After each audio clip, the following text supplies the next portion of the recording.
Hi, എല്ലാവരും സുഖമായിരിക്കുന്നു എന്ന് വിചാരിക്കുന്നു. ഇന്നുവരെ എനിക്ക് ലഭിച്ച സപ്പോർട്ടിന് മനസ്സിൻ്റെ ഉള്ളിൽ നിന്നും താങ്ക് യു സോ മച്ച്.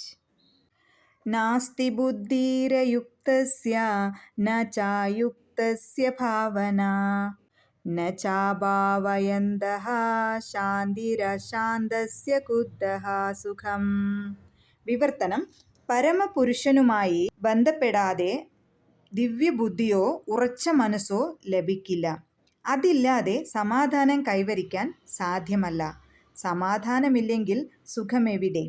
ഭാവാർത്ഥം: കൃഷ്ണാവബോധമില്ലാത്ത ഒരാൾക്ക് ശാന്തി കൈവരിക്കാൻ സാധ്യമല്ല. തപോജ്ഞാനികളുടെ ഫലങ്ങളെല്ലാം ആസ്വദിക്കുന്നത് കൃഷ്ണൻ തന്നെയും എല്ലാ പ്രപഞ്ച പ്രതിഭാസങ്ങളെയും ഉടമയും എല്ലാ ജീവജാലങ്ങളുടെയും യഥാർത്ഥ സുഹൃത്തും അദ്ദേഹം ഒരാളാണെന്നും അറിയുന്നവർക്കേ ശരിക്കും സമാധാനം ലഭിക്കുമെന്ന് പറയുന്നത്.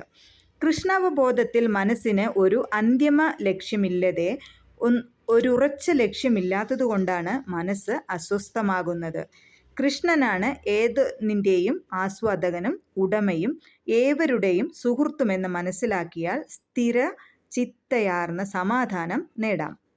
കൃഷ്ണനോട് ഒരു വിധത്തിലും ബന്ധപ്പെടാതെ പ്രവർത്തിക്കുന്നവർ ജീവിതത്തിൽ ആധ്യാത്മികമായ ഔന്നത്യവും ശാന്തിയും വരിച്ചയൊരാളെപ്പോലെ ഭാവിച്ചാലും ശരി, എപ്പോഴും ശാന്തനും ദുഃഖിതനുമായിരിക്കും.